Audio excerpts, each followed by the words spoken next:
Assalamualaikum warahmatullahi wabarakatuh. Alhamdulillahirabbil alamin wa bihi nasta'in wa ala umuri dunya waddin. Assalatu wassalamu ala sayyidina Muhammadin wa ala alihi wa sahbihi wa barik wa sallim ajma'in, amma ba'd. Pemirsa, teman-teman pusat studi fatwa dimanapun Anda berada yang berbahagia dan dirahmati oleh Allah Subhanahu wa taala. Pada episode minggu yang lalu kita membahas kaitannya dengan musyarakah. Dalam kesempatan hari ini saya akan sedikit sharing kepada teman-teman semuanya kaitannya dengan mudharabah.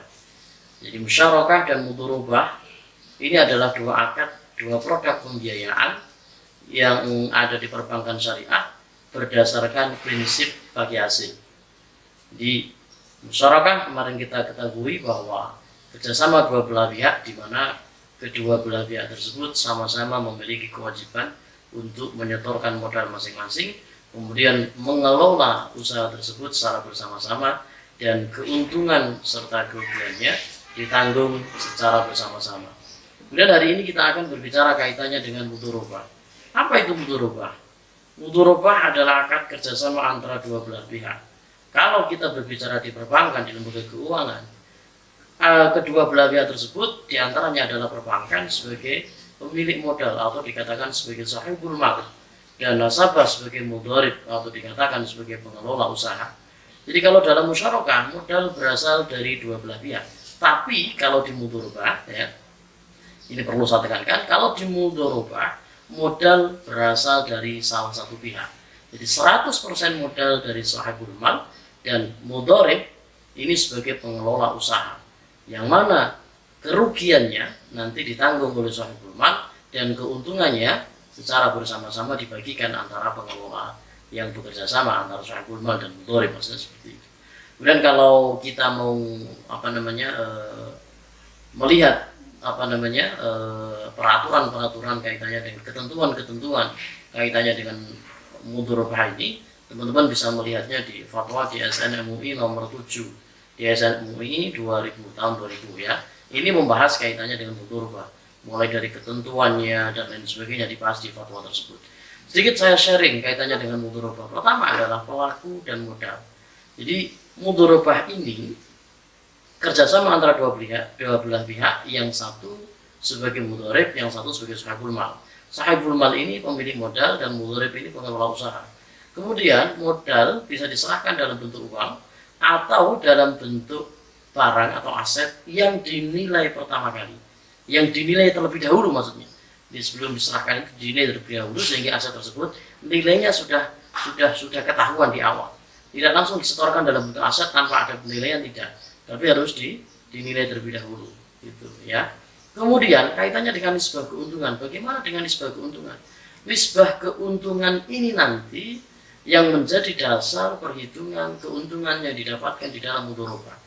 Maka nisbah keuntungan ini harus disepakati di awal oleh kedua belah pihak yang berakad, yang berkontrak, yang bersyirkah, yang bekerja sama. Ya, kesepakatan antara dua belah pihak ini harus dicapai di awal kaitannya dengan nisbah ini. Kemudian tidak boleh nisbah ini ditentukan di tengah-tengah atau ditentukan di akhir, bahkan, ya. Yang saya jelaskan minggu kemarin, saya gambarkan saya dan Mas Jaka. Saya sahibul mal, Mas Jaka mudharibnya, ya. Kemudian di awal saya memberikan modal ke Mas Jaka untuk berusaha, untuk membuat sebuah usaha. Kemudian kita tidak membicarakan nisbah.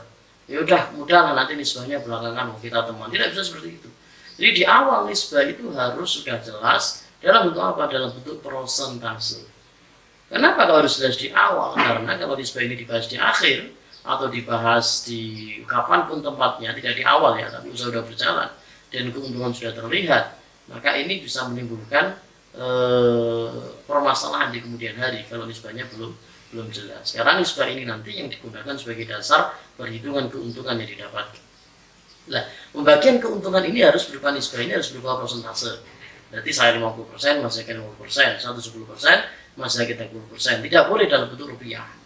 Dalam bentuk rupiah maksudnya gini, saya setor modal ke Mas Jaka, Mas tak setor modal ini 50 juta buat sebuah usaha seperti ini, nanti keuntungannya dibagi, saya 5 juta, nanti sisanya jenengan. Tidak boleh.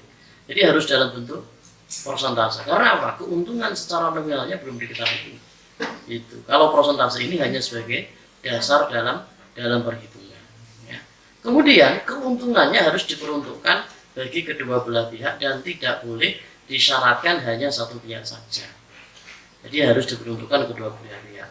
Ada persyaratan, kita bangun usaha tapi untungnya untuk saya saja nanti 100% tidak bisa. Jadi harus ada pembagian keuntungan. Nah, namanya usaha itu kan sebagaimana musyawarah yang kemarin saya jelaskan. Di balik keuntungan pasti ada potensi kerugian. Nah, kalau terjadi kerugian itu bagaimana? Di dalam mudharabah, ketika terjadi kerugian, maka yang menanggung kerugian adalah 100% sahibul mal. Kalau memang kerugian ini didapati secara alami. Artinya apa? Ya, kebakaran, ya kan? Kemudian bencana alam, tidak akibat kelalaian yang disengaja oleh mudharib. Maka yang menanggung kerugian adalah sahibul mal atau pemilik dana. Kalau kasusnya sebaliknya, ya, saya kerjasama dengan Mas Jaka, saya story modal 100 juta untuk bertani tebu. Ternyata setelah tanam ditinggal merantau, nggak diupaini, sampai rugi. Maka kerugian itu nggak bisa saya tanggung 100% sebagai sahibul mal. Karena kerugian itu akibat kelalaian Mas Jaka yang tidak bisa atau yang tidak mengelola usahanya dia. Ya, lalai karena tidak mengelola, membiarkan, ya, dan tidak terawat dan sebagainya. Maka kalau seperti itu tidak bisa semerta-merta kerugian ditanggung oleh sahibul mal seperti itu. Tapi kalau kerugian itu akibat dari peristiwa alamiah, kebakaran nggak bisa dikendalikan kan. Nah, kalau dibakar ya tidak bisa. Biar rugi itu dibakar ya itu namanya disengaja. Kalau kebakaran secara alamnya tidak apa namanya nanti kerugian ditanggung oleh sahibul mal.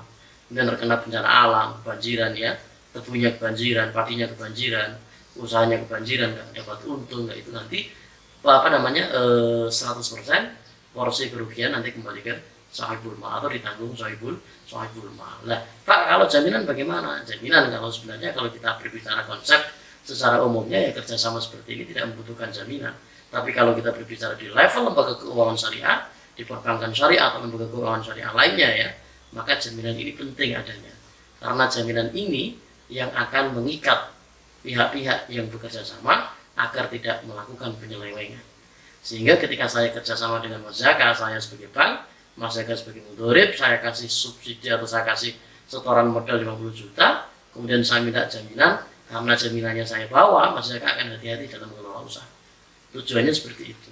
Maka kalau sampai tidak ada jaminan, ini memungkinkan untuk adanya one prestasi dari salah satu pihak, terutama dari mudharib. Kemudian kaitannya dengan manajemen. Kalau manajemen di mudharib bagaimana? Kalau di masyarakat, kedua belah pihak memiliki porsi, hak, dan kewajiban untuk mengelola usaha. Tapi kalau di mudharabah, sahibul mal cukup setor modal. Tapi mudharib memiliki 100% kewenangan untuk mengelola usaha. Karena memang bagiannya masing-masing. Sahibul mal kewajibannya setor modal, mudharib kewajibannya mengelola usaha. Maka dalam hal ini, perbankan atau lembaga keuangan syariah tidak memiliki kewenangan untuk ikut serta dalam memanage usaha. Tapi kalau ikut memonitoring dan mengawasi, saya kira itu kalau masih dalam batas normal, itu memang dibutuhkan. Kalau tidak dimonitoring dan tidak diawasi, nanti kita tidak bisa menilai sejauh mana usaha ini bisa berkembang. Monitoring dan evaluasi perlu kita lakukan, tapi kalau manajemen, memanage, mengelola usaha itu bagiannya mudharib. Jangka waktunya bagaimana Pak? Mudharabah itu boleh dibatasi pada periode tertentu. Ya. Dana ini saya setorkan ke Mas Jaka, kita kerjasama selama 2 tahun. Selama 3 tahun, selama 4 tahun. Kalau jangka waktunya sudah habis, maka modal harus dikembalikan kepada sahibul mal. Nah, ini beberapa hal yang perlu saya sampaikan kaitannya dengan mudharabah. Semoga bermanfaat. Kurang lebihnya mohon maaf. Assalamualaikum warahmatullahi wabarakatuh.